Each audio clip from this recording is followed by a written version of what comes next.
I'd like to introduce you to SciDG, South Asian Internet and Digital Governance Initiative, is founded to promote capacity building and awareness in South Asia in regards to digital governance and creating further bridge in policy gaps. Today's program, we have lined up various speakers, seasoned community leaders from various countries who have skilled their way in digital governance and internet ecosystem. Mahee, who is from Sri Lanka, is a veteran leader, community leader, and represents private sector as well as the government, as he has an experience with working with the government and social media. Dr. GJ Ghansyama Rajrama, who is a professor at the School of Engineering, who is supposed to be here and will join later, is in a transit flight, and I hope he can make it and he will speak about his experience. We have our third speaker, Muhammad Abdul Haque Anubai, who is a veteran community leader managing various internet governance initiatives in his country, in Bangladesh, as well as he's known regionally for his efforts and the work that he has done. Currently, he's the Secretary in General of Bangladesh Internet Governance Forum. So, thank you all for joining, and thank you all the speakers for being here. So, now let's start the program. Mahi, how do you see digital sovereignty and how is social media shaping the values of social media in your country? How do you see it? And please give us your small introduction as well. Mahi. One, and good day for all connecting from various regions. It's an honor to be in the SADGI first initiative workshop. And it's a timely topic that we are discussing regarding this sovereignty and all. Before moving on, I'm Mahee Kirindigoda, Managing Director for FlexSoft Technologies Private Limited. And also, as mentioned, I work with the government and also I am working in the field of internet and digital policy and also activist for political in Sri Lanka. And for your question, let's we talk about where we are going, our digital future, artificial intelligence, social media, all of that. We must first understand where we come from. We must first understand where we come from, our physical past. Because, my friends, you cannot build a house on a weak foundation, isn't it? For hundreds and hundreds of years, human beings have lived by one very powerful idea. The idea of state, the idea that this land is ours, these people are ours, this government speaks for us. Now, this idea did not come from nowhere. A French philosopher called Jean Baudin, back in 16th century, more than 400 years ago, defined. He gave us what we call casual sovereignty and the Treaty of Westphalia in 1648. And what does this sovereignty say? It is very simple, very straightforward. The state must have three things: land, people, power. Now, this is very important because this is not just a theory. This is how we live. This is how every country in the world, including our beloved Sri Lanka, operates. And connected to this is something called social contract. Now, what is this social contract? It's a very simple deal, a very old deal. Here is the deal. You, the citizen, you and I, we follow the law. We pay our taxes. We respect the rules of the land. And in return, the state protects us. The state keeps us safe within its borders. The state gives us roads, hospitals, schools, courts, and all of that. This is the social contract. This is the foundation of everything. We know about being a country. But, and this is a big But what happens when the world changes? What happens when a new kind of territory appears? A territory that has no physical borders. That is what we are going to talk about today. What is digital sovereignty? Let us move forward. Let us come to our modern world. Today, we have new world, the digital world, the internet, social media, artificial intelligence, cloud computing, all of these things that we use every single day from the moment we wake up and check our phones to moment we go to sleep. So the question is, what is this digital sovereignty? Digital sovereignty is the power of country to control its own destiny. This is it. It is the ability of nation, our nation, any nation, to say, this is our data, this is our infrastructure, this is our algorithms or software. We decide what happens with it. The scholars like Thiel in 2020 broke it down into three pieces, three layers: data sovereignty, infrastructure sovereignty, software or the algorithmic sovereignty. Now, here is where many people get it wrong. Many people think the internet is borderless. We talk that internet is a borderless component. They think the cloud is just a floating in the air somewhere, free in and open. But we are wrong. They are wrong. Completely wrong. The cloud is not in the sky. The cloud is a building, a very large, very physical building, sitting on a very physical land, using very physical electricity, connected by very physical cables under the very physical ocean. There is no digital sovereignty if there's no physical sovereignty.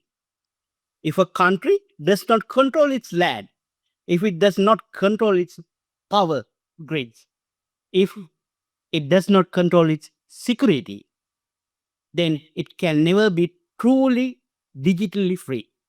It is what I would call a tenant, someone living in another person's home, following another person's rules. You cannot claim independence if the undersea cable that brings the internet to you, your shores, are owned by someone else. You cannot claim digital freedom if your energy grid, the electricity that powers everything, can be switched off by someone else. And you cannot claim digital sovereignty if a crime happens on a social platform in your country, but all the evidence is sitting on a server in California or Singapore or anywhere, any else country. And you have to beg for foreign companies to give it to you. This is not sovereignty. That is dependency. Social media, the new sovereignty. That we're going to talk a lot. We all use them every day. Our children use them. Our parents use them. Even our grandparents now are on WhatsApp. But here's the thing. Today, we have what I call a tug of war, a pulling match between two powers. In a side, non-digital sovereign, the state, and the other side, digital sovereignty, the social media platforms. Now, in the past, and this is very important to understand, in the past, the state helped shape our values. How? Through education, through law, through culture, through religion, through family. These were the institutions that told us this is right, this is wrong, this is who we are. But today, algorithm shapes our values. And what are these algorithms designed to do? They are designed to make us better citizens? Are they designed to make us more informed? Are they designed to bring us together? No. They are designed to keep us clicking. What keeps people scrolling? It is not the truth. It is not the balanced information. It is outrage. It is anger. It is fear. It is conflict. The algorithm does not care if something is true, or it only cares something is engaging. This is what scholars like Sohana called surveillance capitalism, a system where your behavior is watched, recorded, predicted, and sold. You are not the customer, you are the product. So, what does this do to the state? It dilutes it, it weakens states. Think about it. A government might control the borders.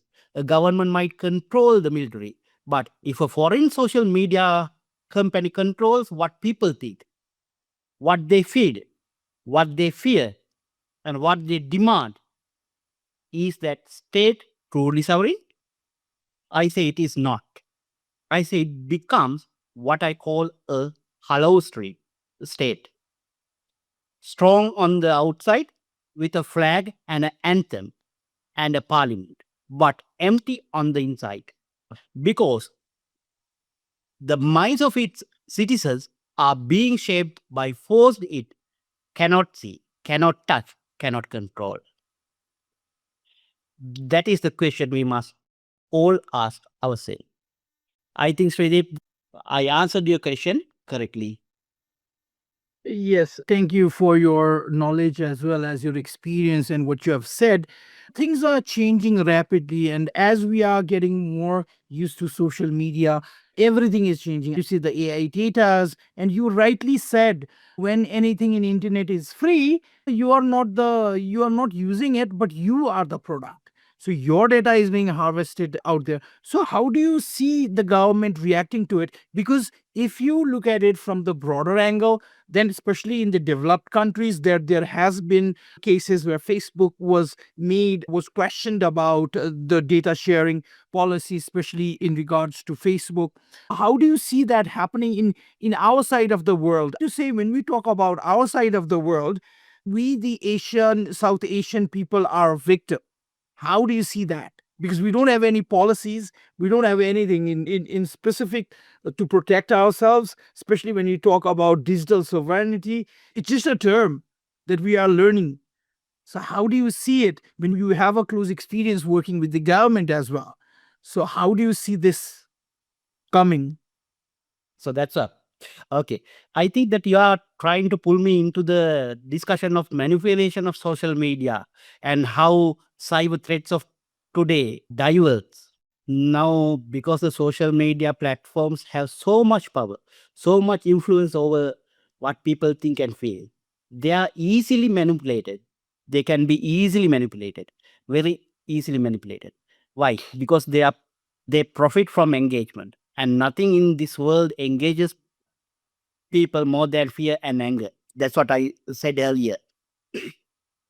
So what happens? Bad actors, people who want to cause trouble, people who want to divide communities, people who want to spread hate, they use these platforms as weapons. They know the algorithm will amplify their message because their message is designed to provoke.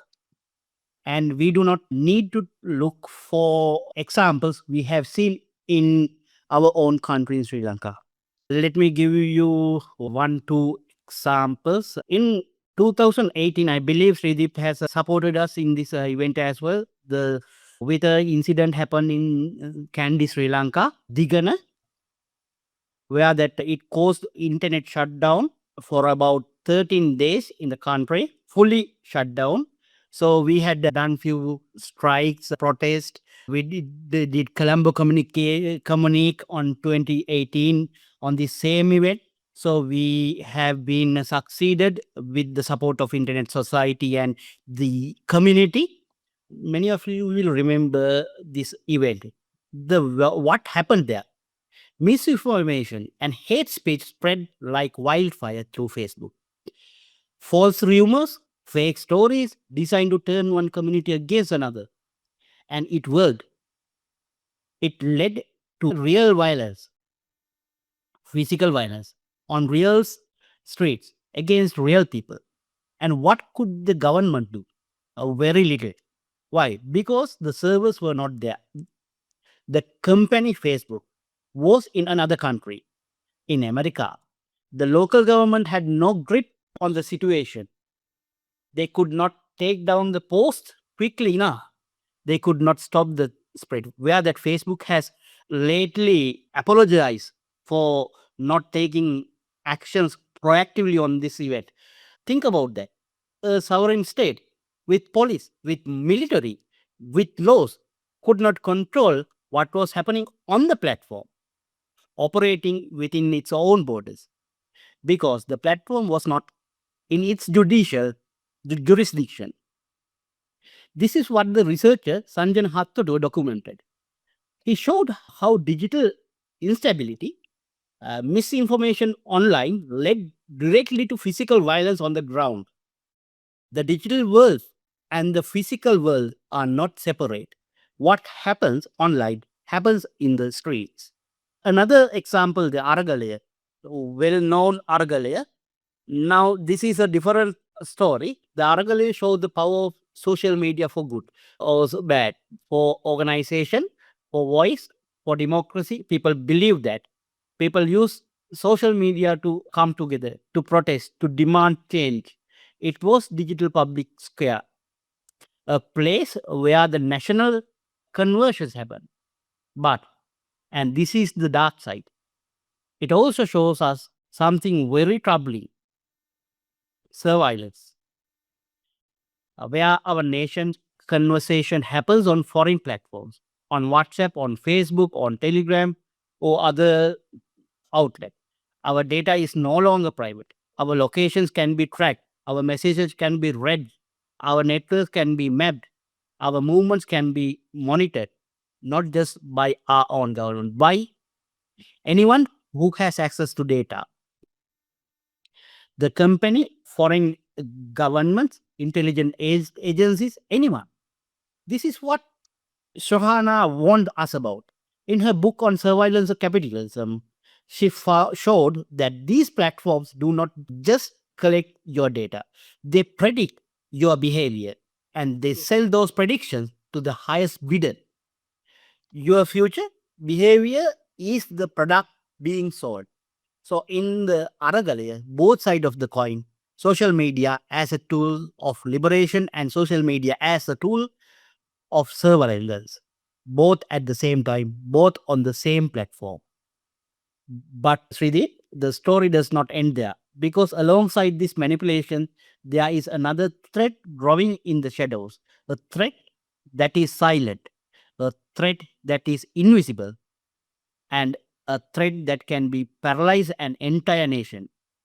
I think Nepal have some experience on the same. I'm talking about cyber threats. Now, what do I mean by cyber threats? The cyber threats is any attempt by a person or a group or even a government or that damages, in disrupt or gain unauthorized access to digital system, networks or data. It is warfare without bullets. It is invasion without tanks. It is destruction without bombs. So this is where that we need to discuss more into the next section, Sridip. Again, I think I answered your question. Thank you, Mai. Thank you. I was just setting up the mood for the whole conversation because it grows, it has to grow because it cannot be defined by a foreigner sitting in the US or anywhere around the world. It has to be us sharing. You see, the South Asian people have to step in. From India, we have to share. From Bangladesh, we have to share. From Sri Lanka, we have to share. And from every part of the country, like from different states, we have to come and share. Only then we will be able to create a standard issue for ourselves because we live here, not the others. So thank you for that excellent speech. I would request Mohammad Abdul Haque to give a small brief introduction, as well as I have a question for you, sir. How do you see digital sovereignty? How do you see the social media influencing society and community values? You say it is, we have seen it, we have seen the change that has happened in your country. With respect to that, can you tell us more about yourself as well as the experience that you have gone through during the time, and how is it going? How is Bangladesh keeping up? Thank you very much, Shredeep. Thank you very much. And thank you. Congratulations, Shredeep, Mahee, and Ganga Raja Rama. Really, you are done a grateful job. You are such a wonderful organized this webinar. I am delightedly humble. Congratulate to you also. Thank you, Sudeep. When you question me, I just set up my AI. He giving the answer. So I just share to you, and I agree this answer also. Social media has become a de facto public infrastructure across South Asia, also Bangladesh, shaping not only communication but also social norms, political discourse, and community identity. Its influence is driven largely by algorithmic system that prioritize engagement, amplifying emotionally charged or sensational content over balance and factual information. This has contributed to polarization of misinformation and disinformation. At the same time, social media has enabled marginalized voices to participate in public discourse, strengthening civic engagement and awareness. However, the absence of transparent governance frameworks and limited accountability of platforms means the private company are effectively shaping public values without democratic oversight. From a policy standpoint, the critical concern about how digital space are governed, how digital space are governed, whose voices are amplified, and whether societal values are being shaped in alignment with public interest or commercial incentives. This is my overview and question answer. Over to Srideep. Thank you for that overview. It has been quite interesting, regarding how social media is coming up and how digital sovereignty, the concept of digital sovereignty is coming up, especially when you are talking about elections, when things are coming, especially when AI is so much coming up, when people's data are being shared easily. My question to you is, how do you see this trend coming up, especially from Bangladesh, right? Do you see something not right? To say these days, if you focus on social media, these days, Hello. things on social media that your brain thinks that you were supposed to do this. So it is tuning people in such a way that means our identity is with the geopolitics and everything is hugely questionable. So, how do you see as a leader? How do you see it as a community leader? How do you see this? Absolutely, you mention is the right point. Social media now become a very much powerful tools in our LDC country also. Bangladesh is the least developed country. So here is the so many problem already have political crisis going last 2 years. This year, February, we selected government ruling right now, and misinformation coming from outside person, a country outside person. This is the very problematic facing local people, and also disinformation, fake information they are provided our social media. This is the very much alarming for our society perspective. And also, we don't know we are using social media. Where is my data storage? Or where is my who use my data? We don't know. I think this is very important agenda. That's why we are thinking we are not solvent in digital area. Not only digital area, but also is the real life also. Because media company knows my everything, my personal life data. We are not sovereign. This is the very much alarming agenda right now. So true. Thank you, sir. You have highlighted a very strong point that when we talk about least developed LDCs, especially countries like ours, which are trying to build values, we are not able to do that. Just a housekeeping rule, we will have a Q&A, and you can raise your hand and we'll probably give you a chance to ask the question. In between the time, please do not unmute your mic. We will have Q&A time, so please understand this. Apart from that, you are very rightfully right, Anubhai, that the things that you have said makes sense to say, especially from our side of the world. We do not have values. We do not, we just we have been passed on technology just like this. Our governments are not thinking about the privacy or data protection issues, and that is the reason why we have a lot of issues. Now my question is to Mahi. How do you what are the challenges, specific challenges, that you see with digital sovereignty, especially in context of South Asia, and how do you think it can be tackled? There are many areas that we need to look into, but especially the cyber threats that we have discussed, even Anu just mentioned regarding the security, cyber security, privacy, and all.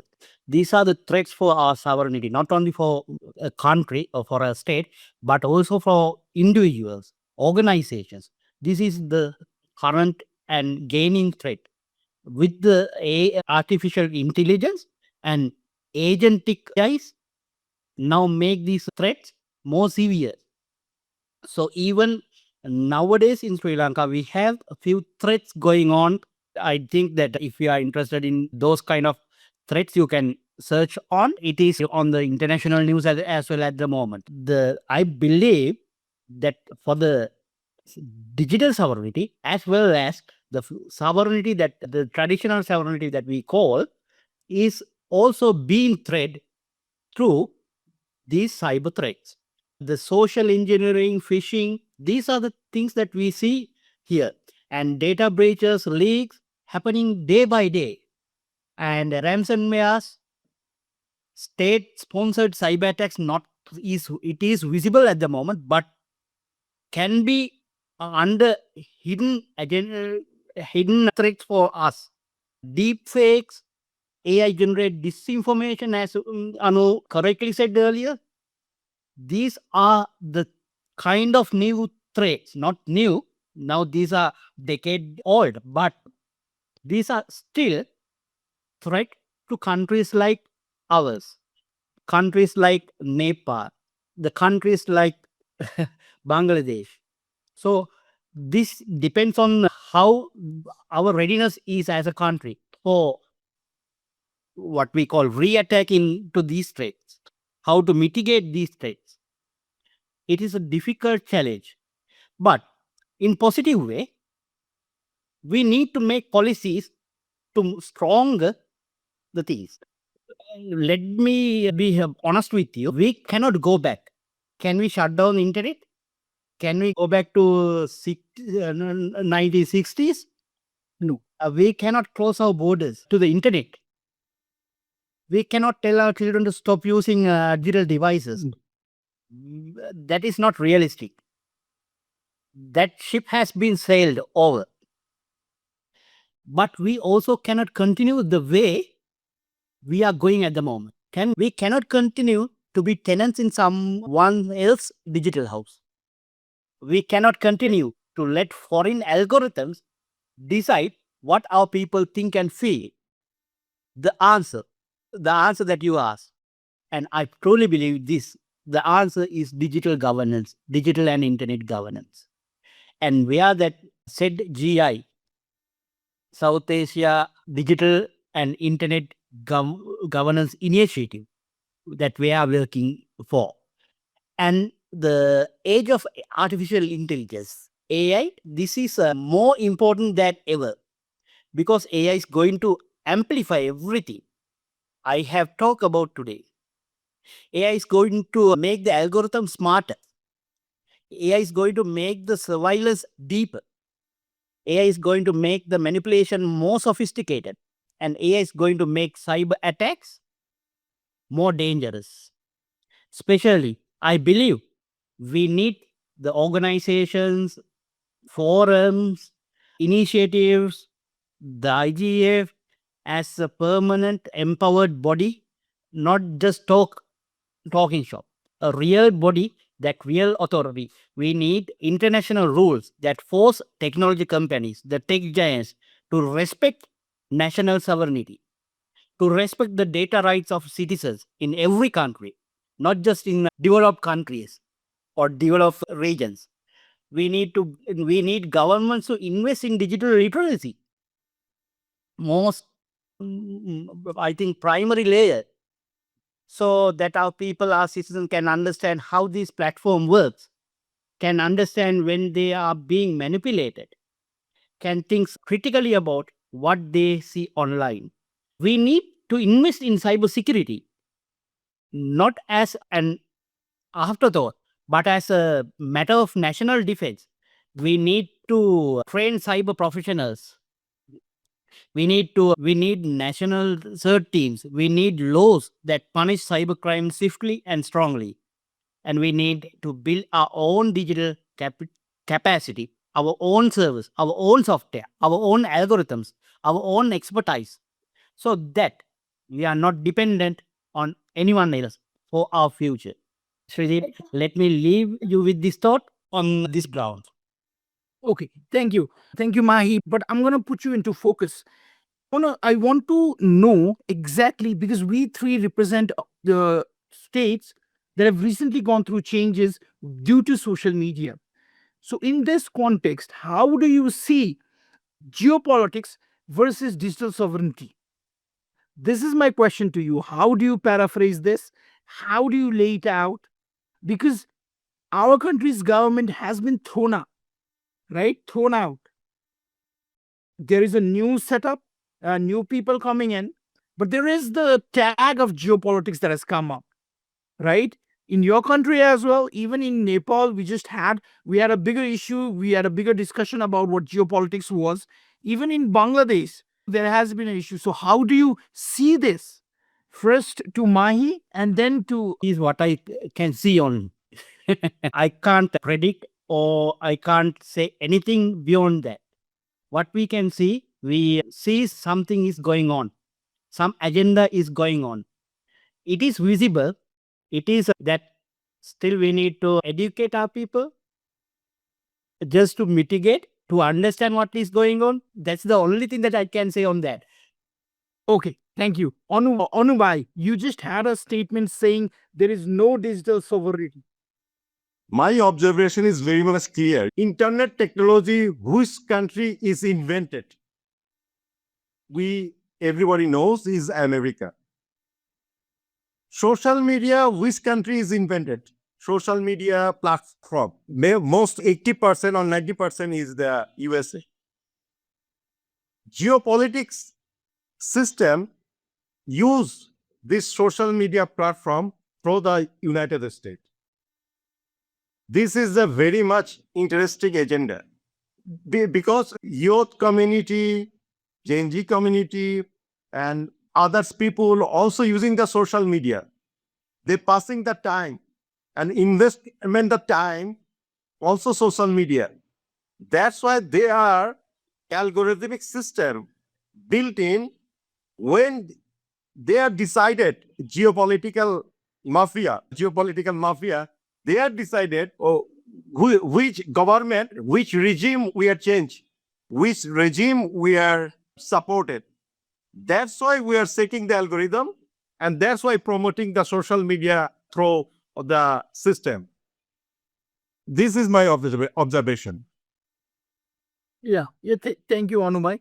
To say, even when we look at Nepal's condition, I believe that a lot of the things were said, and still there is a discussion going on, especially with the geopolitical things. But strongly, what I believe in is, I think it's the civil society or the civic values that we have lacked. To say, we have to develop the skills, we have to develop the values so that we can understand what is the things. We accept money, we accept everything, and whenever we don't want, we cannot blame it to geopolitics and blame everything upon the geopolitical thing. If we want, I strongly say this, that we need to be clear headed, especially we all want change in our societies. We all want our kids to use technologies, but how many of us we teach values? in context of what the internet is all about, how to be safe, how to digitally manage things. We do not do that effort. Neither our government is busy. You say it's a working in progress government everywhere, especially in Asia. So they are trying to make it work. But especially from the civil society part, other stakeholders as well, we have to invest. The private sector is busy in earning money, right? So they are not like least bothered about the things that are happening. But especially in context of policy development, especially in context of privacy, because this is the thing that I've noticed, right? My smaller kid, when she tries to come to a screen and tries to zoom in, thinking everything is possible within the screen, when I am scrolling through any social media, and the thing that I'm looking at is the thing that I thought a day before, and it's coming up, or the things that I want, which is in my mind, and it's showing up in the social media, I'm bound to think, where am I going, and how much legitimate values or privacy that I've given here in technology, that it is taking control over my life, that it is now predicting the things that I want. So this is the thing.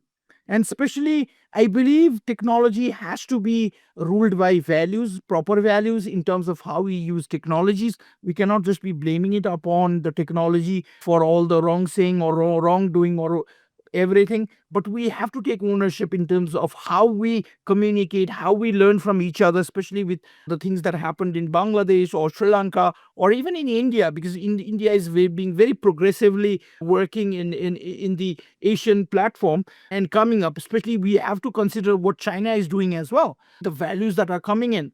So how do you see this growing? How do you see us evolving in terms of social media, in terms of digital sovereignty? How do you see it, to Mahi? Before going into that question, I want to support your phrase that you use. The values. We need to make the values more credible. And people always now, the Westerners, Western thinking pattern is on rights. They always think of rights.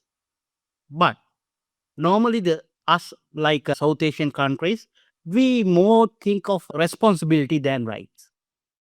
This responsibility and rights need to be balanced where that peace comes. If the rights and responsibilities are balanced equally, then the values automatically gains with the peace. As to the question, I still believe, Shredeep, can you repeat the question, because I was thinking of your opinion on that. That's what I missed your question, half of that.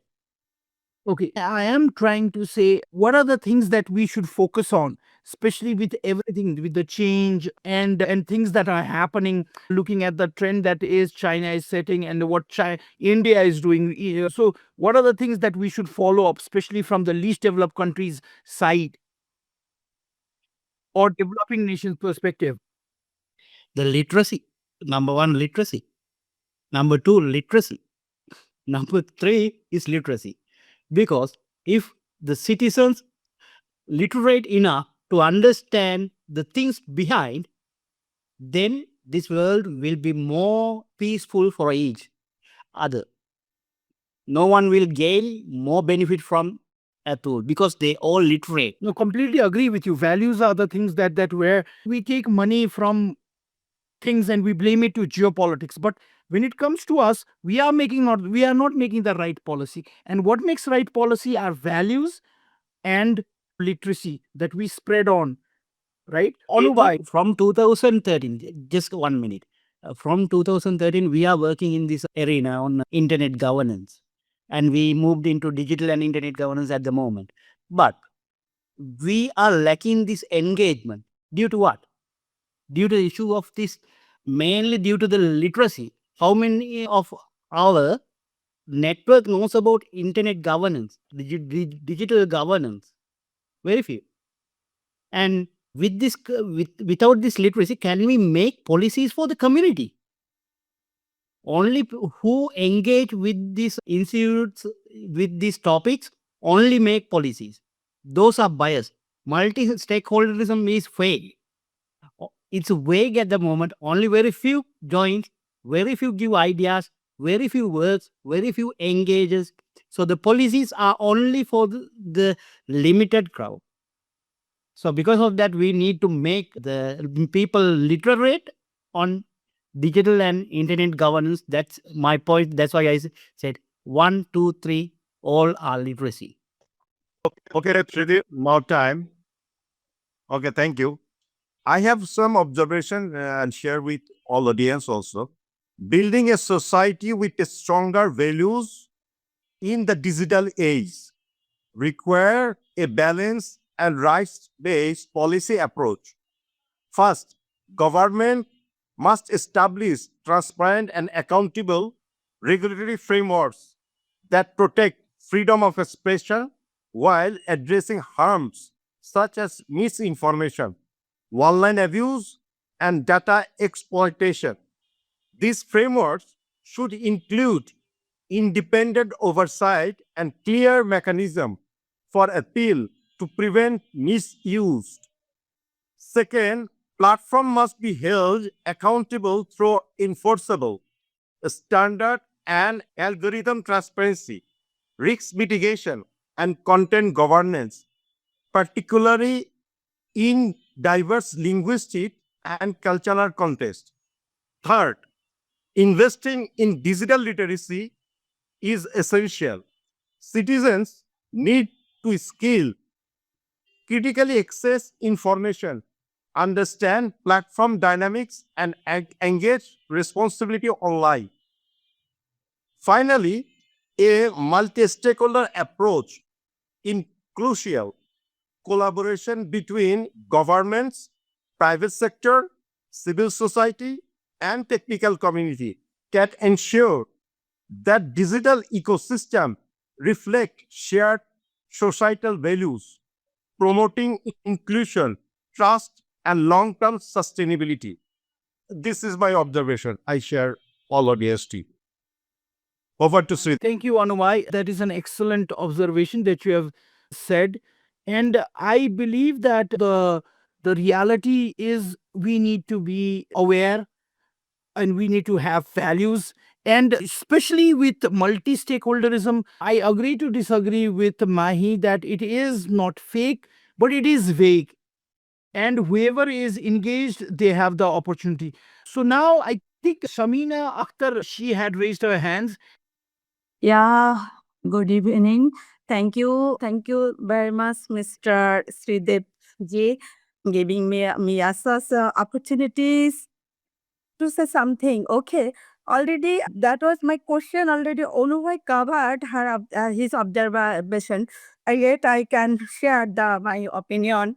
Yes, how can South Asian government hold global social media companies accountable without restarting freedom of expression? So how we can align with the South Asia and community, those who are fighting this digital development, digital literature, and ensuring the digital humanity. So this is my ask, how we to ensure in this part. Okay, so who wants to go first? Mahee is the right person. Thank you, Anu. And regarding the question, the case study that I have shared with you on 2018, the social media triggered a violence in a country that stopped the country for around 13 days, shutting down the internet, shutting down the country, putting curfews. In that point of days, we are tried to reach the Facebook, to reach the platforms, to govern the issue. But there were social media companies, the platforms around Asia, stayed in many other countries, not in Sri Lanka. Then we knew that there is a alliance called Social Media Companies Alliance in South Asia. So we reached them, but the result was very poor at that time. But with the effect, with the social media working forum that we created then, we been able to ask Facebook to have an official representative in our country. So then onwards till 2026, what we see is that how the attempts that we try to govern these kind of issues are very vague. There's no, we can't say that this is the only way that we have that the solution is given. But in Malaysia, that enforcing ban of social media use for those under 16 starting in 2026. So there are many attempts that the government trying to manage this situation. Indonesia, following the Tunisian framework to govern the social media and platforms. The high-risk platforms like TikTok, YouTube, and protected from implemented robust age verifications. Even in India, they tried to call for age restrictions at the state and federal levels. Platform has a liability and a responsibility than this all. So where that we need to push, where we need to engage to force it for the platforms to be more legitimate, to be more liable, to more responsible. The governments try to register social platforms under the country. These are vague ways that governments are trying. I don't think these are the solutions, but we need to have a forced capability to force a platform to be in our area, in our region, be more politely, more responsibility. So regional organizations such as APC, Asia Pacific Regional Internet Governance Forum and School, as well as the other organizations. There are a lot of organizations here, but the Asians need to come up with this forcing power. So as a SEDIG, we will work on the same path. We will be one kind of an arm for reaching out the platforms to be more responsible. Let's do it. That's what Shredeep and Anu we have to say. Let's do it. So now to Anuboy. No, absolutely right. I agree with my is mention is a good point. I have just observation to you. The South Asia will not be decided by technology alone. It will be decided by power. Who own the systems, who write the rules, who control the data, who is protected, and who is left exposed. This is my observation. Here is the so many actors playing the role, but controlled by USA. This is the problem is internet governance area. This is my observation. Thank you for your observation, especially Mahee. And regarding that question, I would like to say something, especially in my context. And I have been working in this field of digital freedom and freedom of speech. And personally, I've worked as a journalist, so I have a little bit of experience. The reality is there is a very thin gap in between speech, personal freedom, freedom of expression, and what is legal and illegal. So that is technically defined by the law jurisdiction. It cannot be standardized. It cannot be just said in a way. But having said that, what I'll say is there has to be proper values in terms of what people, they have to know about the digital rights. They need to be aware about what they are capable of saying or understanding their digital rights. And technically what has happened is you cannot just be not be liable that you are having a company that was developed somewhere in the Western world. But the part or the thing is, we from the Asian, from this side of the world, have made it popular. So they have to be responsible towards us as well. We are not guinea pigs that they have taken our datas and they are not being responsible. The reality is they have to be responsible, and our countries, our government also have to understand there is a thin line. You cannot block the internet with so much of technology happening. Everybody has to be aware. Everybody has to play their parts. We are not doing that. When it comes to people, they don't know their digital rights. They say we can say things in internet. No, you can't. You have to be abide by your country's law. Freedom of expression allows you to say what you want, but it should not be illegal. And just because someone said something on social media, taking them off and criminalizing freedom of expression is not a standard practice. People have to be given the rights until and unless there are certain doctrine or things that are very very specific or threatening. You can't, because it's people. We are humans. We have expression. We believe in things. We are, especially in our side of the world, you say not the Western, but from our side, Bangladesh, Sri Lanka, India, Nepal. We have so many. Our dialect is so massive. We have so many ways we treat people with. It is not just you. We have different ways of saying. We respect people. There are things. So I think we from the civil society have to go beyond the funds, the aids, right? And have to work according to what our countries believe in, what our values are. Geopolitics is happening because we are letting geopolitics in our countries. We need to have the values to step in and say, okay, this is geopolitics, just take it off. We want the funds to do it in the right way, not for geopolitics to happen in our countries. We have to be aware, which we are not. And especially when we are talking in context of all these internet technologies, why is it happening? Because we have also played our part in reaching it to the billions. If we were not there, would it be so popular? No. The reality is we have taken our parts in making it so popular. So everybody has to be responsible. Facebook has to be responsible in terms of the policies, in terms of data privacy.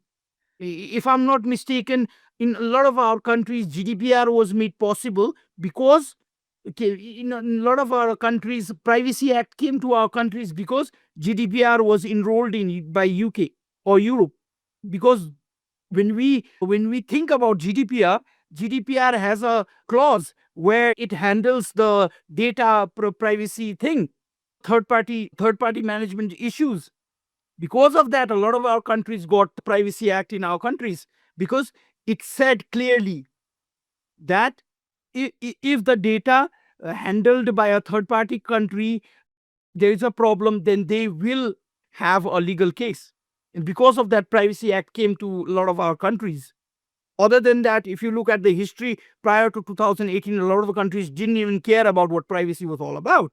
So there are a lot of things that are happening. We have to understand, we have to aware, and we have to participate in all these talks, especially happening in where we are making policies. And that's where we are lacking. We are lacking in terms of policy. We are lacking in terms of research. And we need to evolve. We need to talk, especially the youth. A lot of the movement happened, the Gen Z movement happened. But look at it with a clarity. A lot of it was boosted by social media. But the thing is, that was the need of the time. The reality is, we all wanted the change. We all want our countries to develop because we all have paid taxes, and we all want it to be accountable. We all want it to be transparent. We all want it to be open in terms of how our development happens. And that's where the whole thing is. We have to understand, we have to collaborate, we have to build Asia in terms of what is being shown. Asia is not just two countries, China and India. No, Asia is every country present within the hemisphere. South Asia is, we all have to play our parts, and we all have to bridge, like Onubai is doing. He has pushed the thing with a mission and vision. Bangladesh Sikh, Bangladesh IGF, youth IGF. This is the way, like Mahee did it. Sri Lankan IGF, Sri Lankan thing.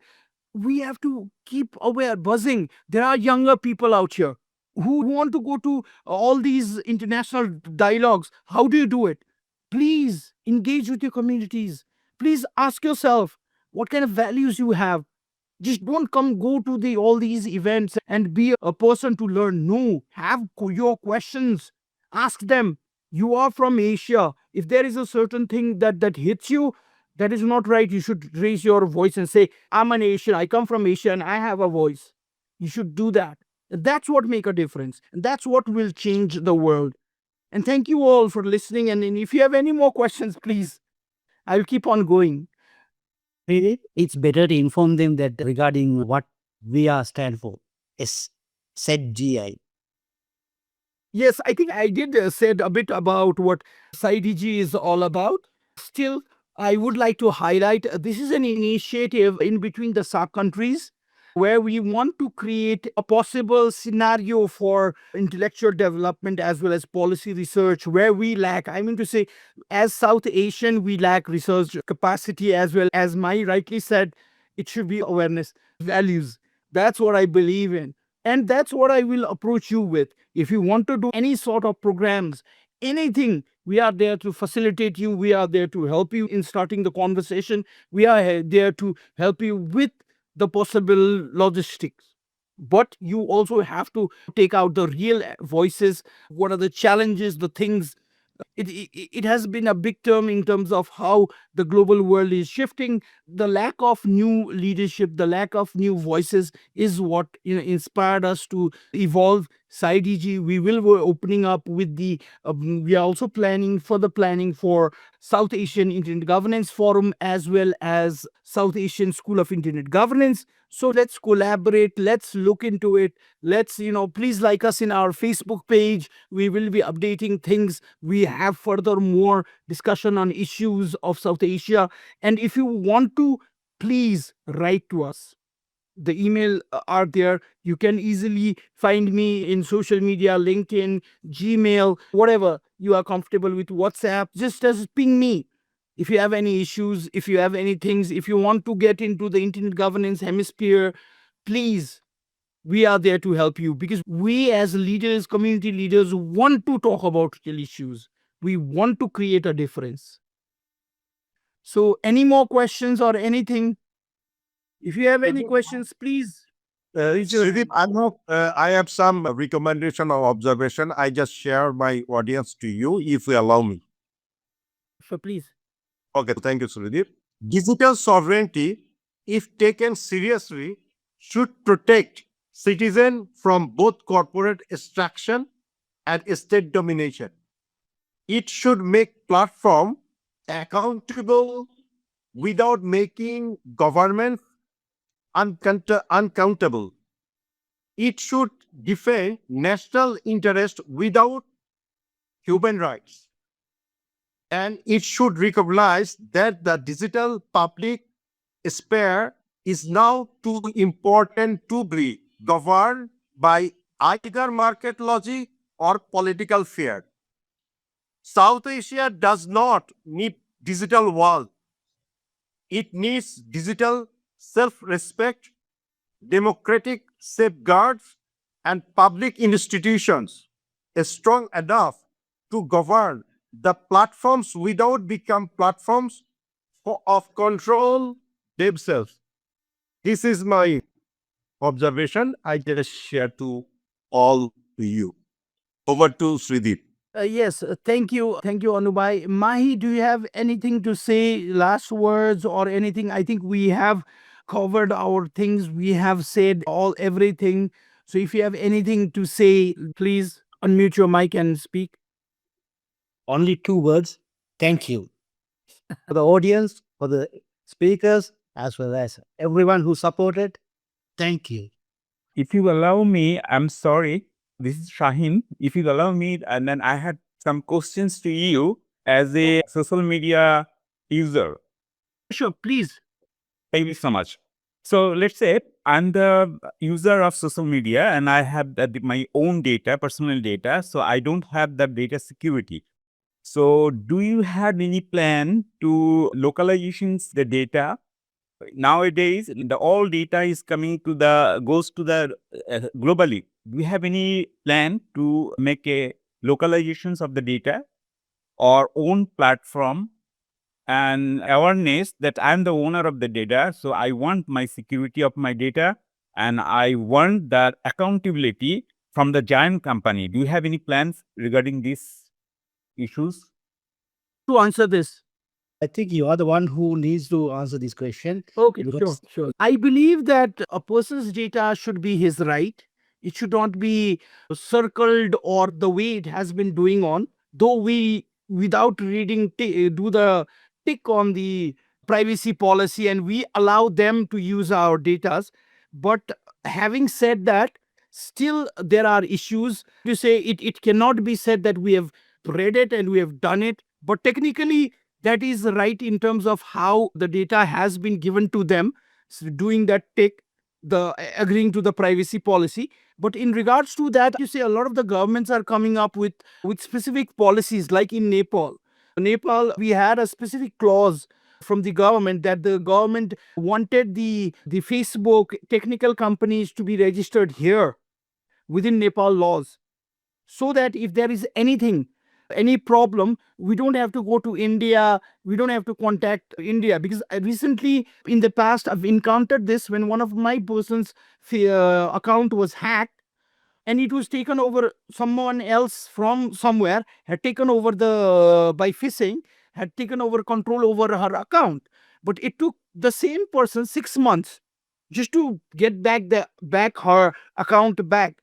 She had to go through police, then reach out to India, and then through the corporates and stuff, then the account was given back.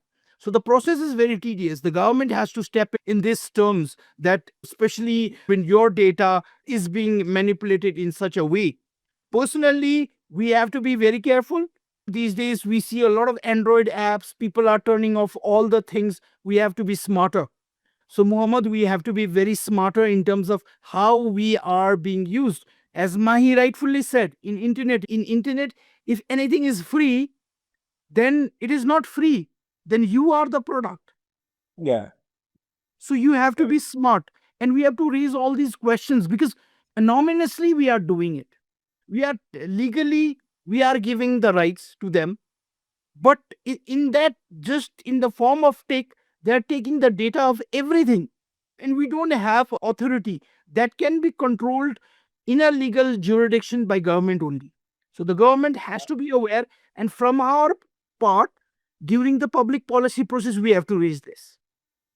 So, yeah, you're talking about the local government, right? Local government will take the responsibilities. But Yeah. you know, the giant company, they do not have the local office or anything in localization in Bangladesh and Nepal or any countries. I think we had to, they had to have the local law. Any, let's say Bangladesh has to have a local law for accountability of that giant company, isn't it? Yes, that's what I'm saying, Mohammed.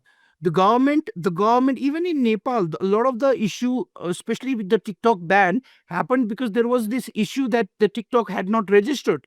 So the government made Facebook, TikTok, as well as other entities get registered. They made them registered.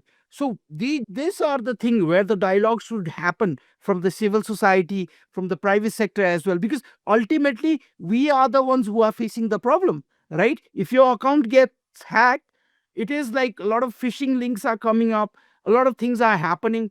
It is like we don't know who is managing that account or who is doing that, and there are so many things that can happen. So to say the government has to take that step, especially in regards, because why is this important? Because if the government makes the foreign company get registered here, then it's very easy to talk and it's easy to work. To say having a regional office in India doesn't help us.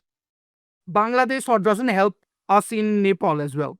Shredeep, when the UN IGF is permanent now, for the last few years, it was not a permanent initiative, the Internet Governance Forum of United Nations. And it has a special organization for the governments to work with in the IGF policy making. So make it out for a better convocation. Even the global Also- digital compact. Yeah. Mr. Shaheen, I have some request to you. That's why we are promoting the data localization. Is very important right now. And also social media platform, if we build a local social media, it could be better, but this is not possible because of the need so much money. As like China model, China is creating their own social media and they are protecting the people. This is the model, but this is very challenges for us also, especially least developing country.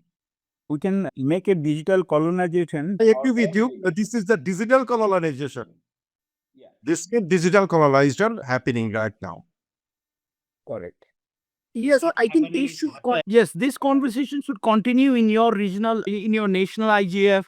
This should continue. If the conversation continues, only then solution happens. I, from staying outside the country, cannot suggest you a solution. But Anubai, you people from Bangladesh need to sit, talk about this issue, and create a better solution. Having said that, thank you all for coming and sharing your views. Having those questions was excellent. And I think we will continue. Please do like us in our Facebook page. Thank you all for attending, especially the speakers. One of our speakers from India, Professor Dr. Professor Ram, could not join, but he has sent his regards and said he tried but he could not because he was held at the immigration. So regardless of that, we had a very fruitful discussion in this topic, and hope this discussion continues. Please like us in our Facebook pages. Please continue this conversation, and I would officially like to end this call. Thank you all for joining. Thank you. And Thank you, everyone. Thank you, Shredeep. Thank you. Thank you all. Thank you, Shredeep. Thank you. Thanks, Anu. everyone. Yes. Thank you, organizers, for arranging the valuable session. Best of luck.